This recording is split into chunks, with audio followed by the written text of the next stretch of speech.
NFC and mobile payments, what do you expect to see emerging in 2011? I think for the first time in 2011, we have an opportunity to see an infrastructure related to how buyers and sellers can use digital technology to enhance their communications and interactions. And that NFC, while most infrastructure plays leading up to today have focused on payment fees as the big business driver for building out and creating a return on the mobile infrastructure or prior infrastructures before mobile came around, NFC offers the opportunity to say there are other drivers of the business case, such as the ability to do mobile marketing and advertising and couponing that are relevant to both the consumer and the merchant as they interact in a much more fluid way with digital technology. So in that sense, NFC payments in 2011 really offer a breakthrough opportunity to not only change the nature of what the transaction environment looks like, by the way, not just offline in the point of sale, but also online.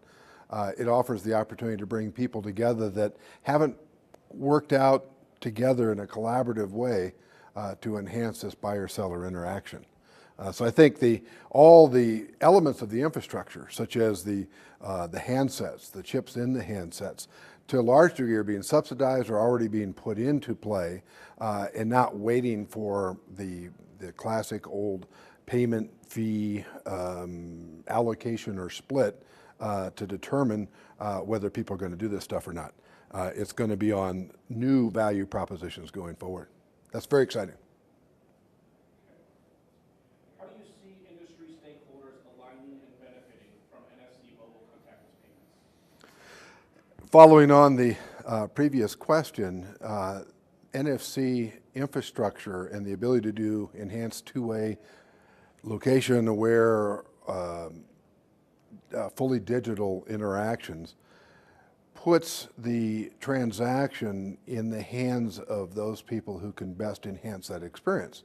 That could be banks, it could be wireless carriers, it could be application providers. It's certainly going to be the merchants.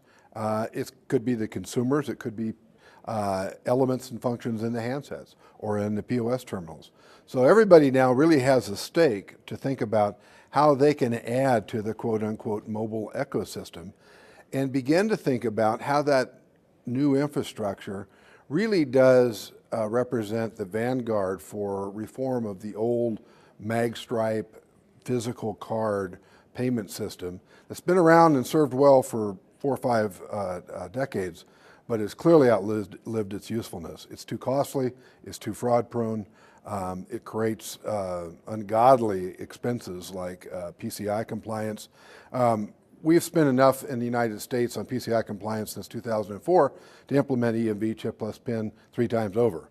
So it really doesn't make sense to hold the payment system hostage to NFC payments. If you leave it in the hands of the existing stakeholders, the 3 or 4 payment brands and the 10 or so big banks, then it's going to stay the same way. They have no real inducement to move away from the status quo.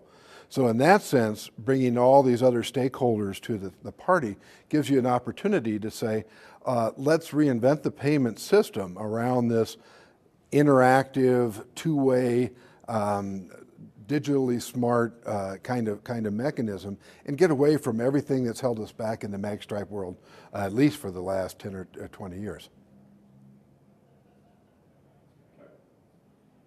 What can we do to keep Visa from hijacking EMV? So the buzzword around the conference has been a release of a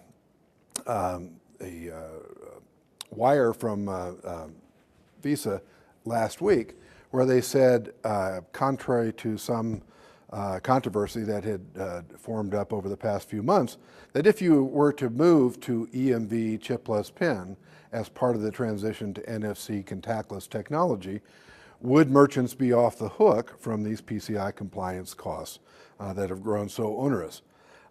There was a lot of talking out of both sides of their mouths at the PCI Council, et cetera, over the past few months. They clarified that position last week in this public release, where they said in every one of their 5 regions except the United States, in North America, if a merchant did more than 75% of their transactions at the point of sale with EMV chipless PIN cards, then they wouldn't have to do an annual PCI audit.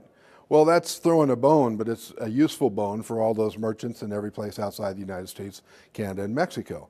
Unfortunately, they didn't do that in North America, and they didn't do it certainly in the United States. Instead, in their public release, they said on the economic uncertainties related to the Durbin Amendment and its reduction of debit card rates as proposed by the Fed made it an untenable environment for looking at bringing new technology, such as EMV chip plus PIN, to the forefront. One would have to question why the world's biggest payment system and network is avoiding moving to chronically needed and now adamantly needed better security that EMV chip plus PIN, which the rest of the world is adopting, to America, which is the biggest payment market in the world. It looks like, to some degree, the leadership vacuum in the banking industry with respect to securing and making the payment system efficient has kind of fallen by the wayside and has really turned into a little bit more of a self-serving kind of scenario. That means that everybody who's in the mobile ecosystem really needs to get back and support the Fed in trying to use it to help reform the payment system, most notably moving to EMV chipless PIN as soon as we can, hopefully with the Fed's help.